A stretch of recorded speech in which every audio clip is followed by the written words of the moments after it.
President Trump's former national security advisor, Lieutenant General Michael Flynn, fired after just 24 days on the job. Tonight, we've learned Flynn has offered to answer questions from the Congressional Intelligence Committees in exchange for immunity. So far tonight, no takers. Here's ABC's chief White House correspondent, Jonathan Karl. Former National Security Advisor Michael Flynn says he has a story to tell, but tonight, neither the Senate nor the House are ready to give him immunity to tell it. Before the cameras today, President Trump refused to talk about it. Any comment on Michael Flynn, Mr. President?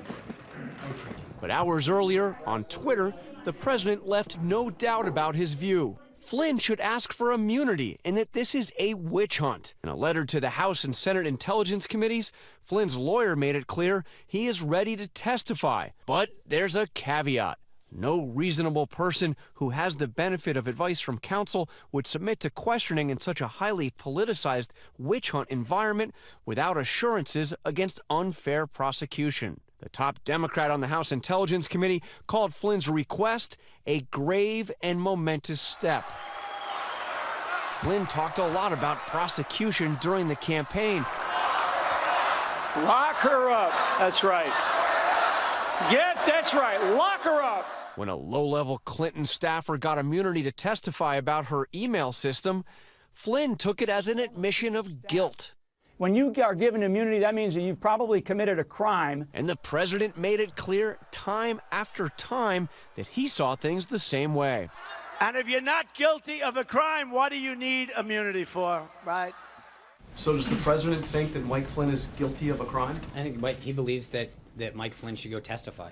He thinks that he should go up there and do what he has to do to get the story out. With or without immunity?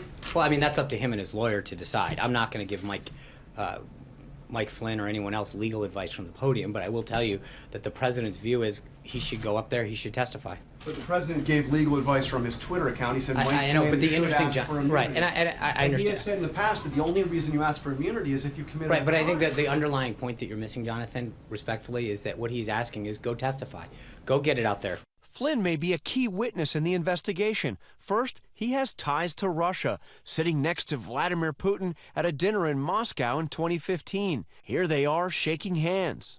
After just 24 days as National Security Advisor, President Trump fired Flynn for lying to the vice president about conversations he had with the Russian ambassador about sanctions. Asked directly today if the White House is concerned about what Flynn might tell Congress, Press Secretary Sean Spicer had a simple one-word response.